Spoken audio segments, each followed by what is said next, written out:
আপনারা সবাই কেমন আছেন? আমিও ভালো আছি। আপনাদের মধ্যে অনেকেই আছেন আপনারা যারা জানেন না যে কোনো কিছুর মান বা পাওয়ার যদি 0 হয় তাহলে সেটির মান 1 কিভাবে হয়। এখন সেটা আমরা দেখাচ্ছি। ধরি আমরা আজকে x এর পাওয়ার 0 1 এটা প্রমাণ করা যাক।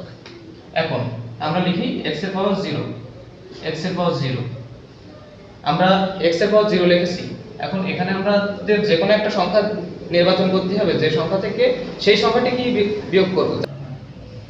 আমরা জানি যে x এর পাওয়ার 0 হলে 1 হয়, তাহলে আমরা এখানে x এর পাওয়ার 0 এমন একটা মান ধরতে হবে যে x এর পাওয়ার ঠিক 0 হবে। আমরা এখানে ধরি একটা সংখ্যা, সেটা হচ্ছে 5। এখন আমরা x এর পাওয়ার এই 5 ধরলাম। এখন 5 থেকে যদি আমরা 5 বিয়োগ করে দিই তাহলে ও কিন্তু এখানে 0 হয়ে যাচ্ছে, তাহলে আমাদের মানের কোনো পরিবর্তন হচ্ছে না।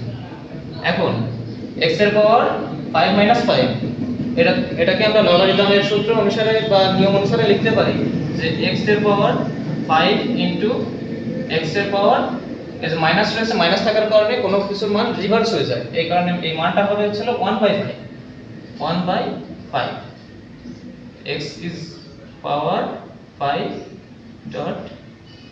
এখন এই যে x এর পাওয়ার 1/5 আছে, এটাকে আমরা যখন আরো রিভার্স করতে যাব তখন হবে হচ্ছে 1/x এর পাওয়ার 5 1/x টু দি পাওয়ার 5 হলো।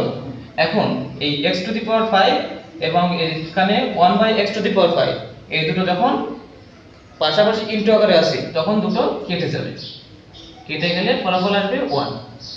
তাহলে দেখতেই পাচ্ছেন x এর পাওয়ার 0 হলে কিভাবে 1 হয় ফলাফলটি।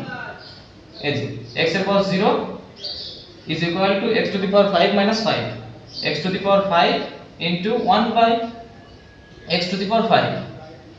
তখন কাটাকাটি করার ফলে উত্তরটি পেয়ে যাচ্ছি আমরা x to the power 0 is equal to 1। তাহলে গাইস আপনারা সবাই দেখতেই পাচ্ছেন যে কিভাবে x to the power 0 is equal to 1 হয়। সকলকে ধন্যবাদ, আশা করি আপনারা বিষয়টি বুঝতে পেরেছেন। ধন্যবাদ।